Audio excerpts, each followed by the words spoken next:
Alright guys, स्वागत है आपका इस वीडियो में। तो यहाँ पे यार टोक्यो रिवेंजर्स का नया एपिसोड आ चुका है। अब मेरे को नहीं पता यार इसके बाद नए एपिसोड्स आएंगे या नहीं। सिर्फ 12 एपिसोड की सीरीज है या फिर 25 एपिसोड, आई डोंट नो। ये तो हमें नेक्स्ट वीक पता चलेगा। लेकिन अभी के लिए ये वीडियो शुरू कर लेते हैं। एपिसोड की शुरुआत में यहाँ पे हमें फिर से मित्सुया के फ्यूनरल का सीन दिखाया जाता है और उसे देख के टाकेमिची को यकीन नहीं होता कि यार मित्सुया मर चुका है, ऐसा कैसे हो सकता है। इधर से बाहर निकलने के बाद टाकेमिची जब सर्च करता है तो उसको पता चलता है कि यार न्यूज में भी ये बात कवर की गई है कि मित्सुया की डेथ हो गई है, उसका किसी ने मर्डर कर दिया था। इसके बाद जब वो यहाँ पे हिनाटा की न्यूज चेक करता है तो हिनाटा की भी सेम ही न्यूज होती है कि एक कार एक्सीडेंट में हिनाटा टाचिबाना की भी डेथ हो गई थी जैसा पहले हुआ था। टाकेमिची जब यहाँ से भाग रहा होता है तो वो काफी ज्यादा रो रहा होता है, वो काफी परेशान होता है। वो यही सोचता है कि ऐसा कैसे हो सकता है, कुछ भी चेंज नहीं हुआ और वो किसी को भी नहीं बचा पाया। यहाँ पे वो भागता भागता नीचे गिर जाता है और वो यही सोचता है कि अब वो करे क्या। जब वो देखता है यहाँ पे तो सामने उसकी जेब में से एक चाबी गिर गई होती है जो कि उसके ही अपार्टमेंट की होती है जहाँ पे वो पहले रहा करता था। तो अब बेसिकली यार उसकी पहले जैसी जिंदगी रही है कि वो बहुत बड़े अपार्टमेंट में रह रहा हो या फिर बहुत अमीरों की जिंदगी काट रहा हो, ऐसा कुछ नहीं है।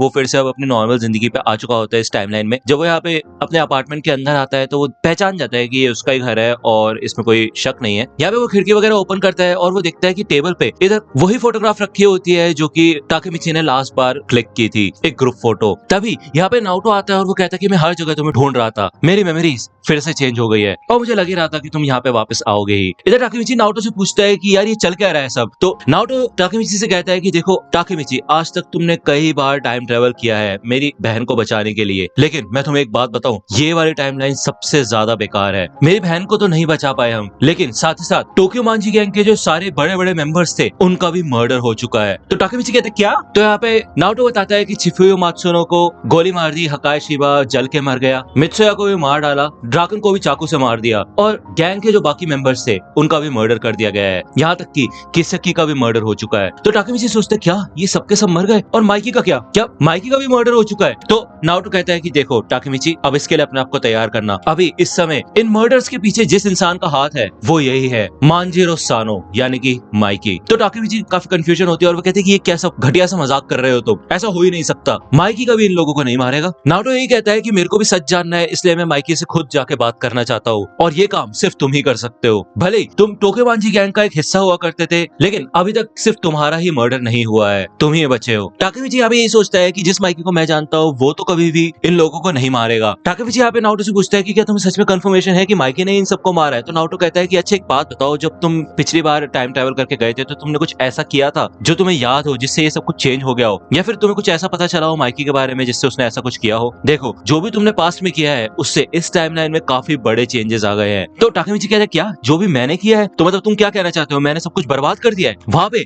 हमने अपनी ऐसी तैसी करवा के दो उन बड़ी चीजों को खत्म किया जिनकी वजह से टोमान के ऊपर खतरा था। पहले हमने ब्लैक ड्रैगन को हराया, उसके बाद किसकी को भी टोमान से बाहर निकाल दिया गया, सब कुछ परफेक्टली हुआ था। शायद मैंने गलती कर दी कि मैंने माइकी के ऊपर ही सब कुछ छोड़ दिया कि वो खुद सब कुछ हैंडल कर लेगा। उसके बाद बस मैंने एक फोटोग्राफ ही ली थी। तो नाओटो पूछते हैं फोटोग्राफ तुम्हें कहां से मिली? तो यहाँ पे टेबल पे जब ये लोग देखते हैं तो एक लेटर होता है और नाओटो जब इस लेटर को मांगता है तो यहाँ पे फिलीपींस का स्टैम्प होता है और जब ये इस लेटर को ओपन करते हैं तो इसमें लिखा होता है कि मेरे को 20 जनवरी को उस जगह पे मिलना जिसके बारे में मैंने तुम्हें बताया था। नाओटो ये सोचता है कि ये लेटर किसने भेजा है, लेकिन जब यहाँ पे टाकेमिची थोड़ा ध्यान देने की कोशिश करता है कि राइटिंग किसकी है और ये क्या सीन क्या है, तो सामने यहाँ पे टेबल पे ही उसकी बाइक की चाबी भी पड़ी होती है, वही बाइक जो कि माइकी ने यहाँ पे टाकेमिची के लिए बनाई थी। उसको याद आता है कि माइकी ने बताया था कि उसके बड़े भाई को ये इंजन पार्ट्स फिलीपींस में एक टाउन में मिले थे। तो यहाँ पे टाकेमिची समझ जाता है कि ये लेटर माइकी ने ही उसको भेजा है। तो ये लोग यहाँ पे फिलीपींस पहुंचते हैं, उसी जगह पे जहाँ पे माइकी ने इन सबको मिलने के लिए कहा था। ये दोनों के दोनों यहाँ पे स्प्लिट हो जाते हैं क्योंकि ये जगह काफी बड़ी होती है, तो माइकी को ढूंढने के लिए अलग अलग हो जाते हैं। यहाँ पे टाकेमिची अलग अलग चीजें सोच रहा होता है कि वो पहली बार अभी फ्यूचर वाले माइकी से मिलेगा, हो सकता है कि वो पहले जैसा ही हो, लेकिन अगर सच में माइकी ने ही ये सारे मर्डर्स किए तो हो सकता है कि टाकेमिची की जान अभी खतरे में हो और उसको शायद यहाँ पे नहीं आना चाहिए था। ये वो माइकी है जिसको वो जानता भी नहीं है, क्या उसको वापस चले जाना चाहिए? जब वो यहाँ पे पीछे मुड़ के देखता है तो यहाँ पे काफी सारे गाड़ियों के और बाइक्स वगैरह के पार्ट्स पड़े होते हैं। वो जब यहाँ पे अंदर आता है तो वो काफी ज्यादा खुश हो जाता है। उसको समझ आ जाता है कि माइकी का बड़ा भाई इसी जगह के बारे में बात कर रहा था, यहीं पे उसको CB250T के इंजन मिले थे। ये देख के टाकेमिची काफी इमोशनल हो जाता है क्योंकि इस जगह के बारे में उसने सिर्फ सुना ही था और ये उसने पहली बार देखी है। तभी यहाँ पे साइड में माइकी होता है और वो टाकेमिची को बुलाता है। और भाई यहाँ पे जब पहली बार माइकी का लुक दिखाया जाता है तो मैं तो बोलता हूँ भाई ये तो अटैक ऑन टाइटन का लीवा है, बट थोड़ी मतलब काफी हद तक सेम है यार हेयर स्टाइल में, क्या ही बोलूं अब तुम्हें।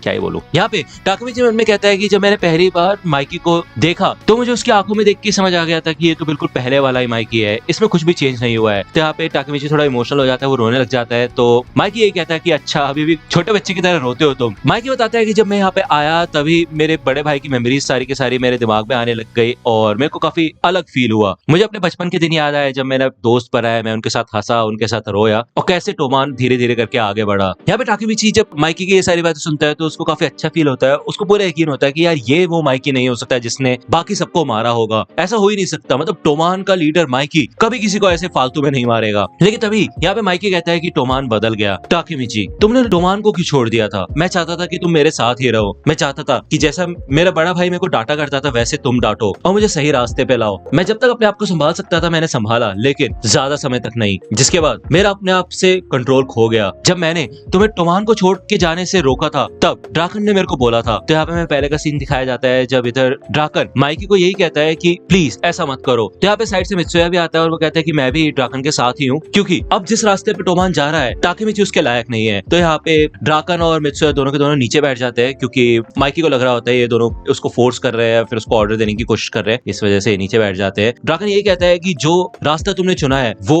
हिंसा का रास्ता है, उसमें काफी मारकाट होगी। मित्सुया और मैं तुम्हारे ऊपर पूरा भरोसा करते हैं और अपनी जान भी दांव पे लगा सकते हैं। तो यहाँ पे मित्सुया कहते हैं लेकिन टाकेमिची के हमारे ऊपर बहुत एहसान है, मैं नहीं चाहता कि वो भी हमारी तरह बन जाए। तो ड्राकन कहता है कि इसलिए उसको इससे दूर ही रहने दो। तो टाकेमिची कहते हैं कि इन दोनों ने ऐसी बातें बोली। तो माइकी कहता है कि हाँ है तो वो दोनों ही बेस्ट, लेकिन मैंने फिर भी उन दोनों को मार डाला। टाकेमिची टोमान अब पहले की तरह नहीं रहा, वो जितने भी लोग थे सारे के सारे उन सबके सबको मैंने मार डाला, इसलिए मैं तुमसे यही चाहता हूँ कि तुम इन सब चीजों को खत्म कर दो। तो यहाँ पे माइकी अपनी जेब में से एक गन निकालता है और टाकेमिची की ओर फेंकता है और वो टाकेमिची से ये कहता है कि तुम मेरे को मार डालो, उसके बाद ये सारी की सारी चीजें खत्म हो जाएगी। लेकिन यहाँ पे टाकेमिची ऑब्वियसली यार माइकी को नहीं मारने वाला होता, क्योंकि वो वैसे ही आपको पता है वो काफी इमोशनल है और अभी तो वो फ्यूचर में आया है, उसको तो ये सारी की सारी बातें अभी जस्ट स्टोरी ही लग रही है। उसने पूरी तरह से भरोसा भी नहीं किया कि माइकी बाकी सब मेंबर्स को कैसे मार सकता है। यहाँ पे टाकेमिची ये कहता है कि मैं तो तुम्हें सिर्फ देखना चाहता था, मैं तुमसे मिलने आया था। तो माइकी कहता है कि हकाई ने भी मरने से पहले यही शब्द बोले थे। तो हमें यहाँ पे पहले का सीन दिखाया जाता है जब यहाँ पे माइकी हकाई को मारने वाला होता है। तो इधर हकाई यही कहता है कि मैं चाहता था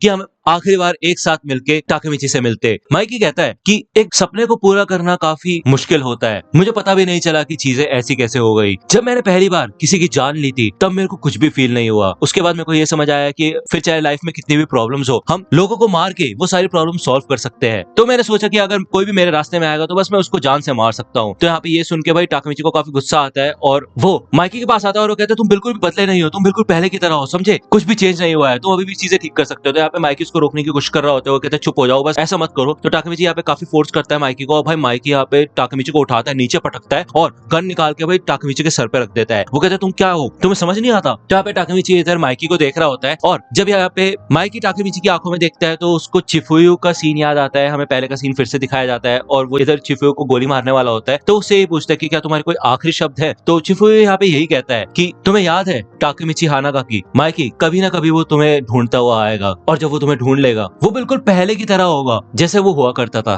बिल्कुल ऐसे जैसे कि वो टाइम ट्रेवल करके पीछे गया था। तुम उसकी आंखों में ध्यान से देखना, उसकी आंखें कभी झूठ नहीं बोलती, तो प्लीज उसके ऊपर भरोसा करना। तो यहाँ पे इसके बाद माइकी चिफुयु को भी मार देता है। यहाँ पे हमें फिर से अभी का सीन दिखाया जाता है। माइकी को यहाँ पे काफी रोना आने लग जाता है। वो कहता है मेरे को ऐसे मत देखो, समझे, टाकेमिची गन उठाओ, या तो तुम मेरे को मार दो या फिर खुद मर जाओ। जब यहाँ पे माइकी पूरी तरह से तैयार हो जाता है गोली चलाने के लिए, तभी भाई साइड से उसको यहाँ पे गोली आके पड़ती है जिससे कि माइकी साइड में गिर जाता है और हमें दिखाया जाता है कि इधर साइड में नारुतो आ चुका होता है और उसने इधर टाकेमिची को बचा लिया होता है। उससे ये पूछते कि क्या तुम ठीक हो। यहाँ पे टाकेमिची माइकी को अपने हाथों में उठाता है, उसके सर को, और वो बहुत बुरी तरह से चिल्लाता है। इधर माइकी नारुतो को शुक्रिया कहता है कि उसने उसको गोली मारी, क्योंकि उसे लग रहा था कि टाकेमिची तो शायद कभी उसको गोली नहीं मारता। आखिरकार ये सब कुछ खत्म हो ही गया, मेरी जिंदगी बिल्कुल बेकार थी। टाकेमिची यहाँ पे यही कहता है कि ऐसे बात मत करो, मैं चीजें चेंज कर सकता हूँ, मैं पास में वापस जा सकता हूँ और सब कुछ फिर से कर सकता हूँ। फिर चाहे कुछ भी हो जाए मैं पूरी जी जान लगा दूंगा जिससे कि हमारा फ्यूचर ऐसा ना हो। मैं वादा करता हूँ कि मैं कभी भी हार नहीं मानूंगा, तो प्लीज ऐसी बातें मत करो। तो माइकी यहाँ पे यही कहता है कि कितना अच्छा लग रहा है कि तुम ऐसी बातें कर रहे हो, भले ये सब कुछ झूठ है लेकिन फिर भी इससे मेरे को काफी खुशी हो रही है। टाकेमिची तुम्हारे हाथ बहुत गर्म है। इसके बाद यहाँ पे भाई माइकी की डेथ हो जाती है, ठीक है। और टाकेमिची याद करता है कि जब पहली बार माइकी उससे मिला था तो उसने टाकेमिची को अपना दोस्त बना लिया था। वो सारे के सारे मोमेंट्स याद करता है टाकेमिची माइकी के साथ के। इधर वो काफी सीरियस हो चुका होता है और बेसिकली उसकी आंखों में काफी गुस्सा होता है। उसने ठान लिया होता है कि वो ये सारी की सारी चीजें चेंज करेगा, ठीक है। तो भाई नेक्स्ट एपिसोड का अपडेट मैं तुम्हें दे दूंगा। ये एपिसोड यहीं पे खत्म होता है और एंड तक देखो यार, वीडियो एंड तक देखो, बोल रहा हूँ, कुछ बोल रहा हूँ, ठीक है, सुन लो प्लीज, ये वीडियो काट के मत जाओ। मैं ये कह रहा था कि यार नेक्स्ट एपिसोड अगर आएगा तो मोस्ट प्रोबेबली वो सैटरडे की रात को ही आएगा, ठीक है यार। अगर आपको कोई अपडेट्स हो तो आप मेरे को बता सकते हो। बाकी मेरे को ये बात समझ नहीं आई कि यार नारुतो ने यार माइकी को गोली कहाँ मारी है यार। मेरे को पहले लगा था सर में मारी है, सर में मारने के बाद भाई बंदा फिर से कैसे जिंदा हो सकता है भाई, वो बोल कैसे सकता है, तो मुझे नहीं लगता सर में मारी। लेकिन अगर सर से छू के गई है, मुझे नहीं पता यार। तुम्हें अगर पता है, किसी ने अगर ये मांगा में सीन पड़ा है डिटेल में कि क्या हुआ, कैसे हुई है यहाँ पे माइकी के डेथ, तो प्लीज मेरे को कमेंट में बताना, ठीक है। नहीं तो मैं मांगा में खुद ही सर्च कर लूंगा। एनीवे, अगर आपको ये वीडियो पसंद आए तो लाइक करना, सब्सक्राइब कर लो अगर अभी तक नहीं किया है तो। अपने दोस्तों के साथ शेयर करो जिनको टोक्यो रिवेंजर्स पसंद है, जो कि देखना चाहते हैं, या फिर उनको मतलब समझ रहे हो ना मेरी बात, समझ गए शायद, है ना। जाके मेरे को इंस्टाग्राम पे फॉलो कर सकते हो, लिंक आपको डिस्क्रिप्शन में मिल जाएगी। वहां पे मैं most of the time updates दे देता हूँ। मिलता हूँ आपसे अगले वीडियो में, तब तक के लिए गुड बाय। तो दोस्तों आज की वीडियो के लिए सिर्फ इतना ही। आई होप कि आपको ये वीडियो पसंद आई होगी। अगर आपको ये वीडियो पसंद आई हो तो प्लीज लाइक कीजिए, अपने दोस्तों के साथ शेयर कीजिए और मेरे चैनल को सब्सक्राइब करना मत भूलेगा। और अगर आप मुझे कांटेक्ट करना चाहते हैं तो आप मुझे इंस्टाग्राम पे कांटेक्ट कर सकते हैं। मेरे पेज की लिंक आपको डिस्क्रिप्शन में मिल जाएगी। मिलता हूँ आपसे अगले वीडियो में, तब तक के लिए गुड बाय।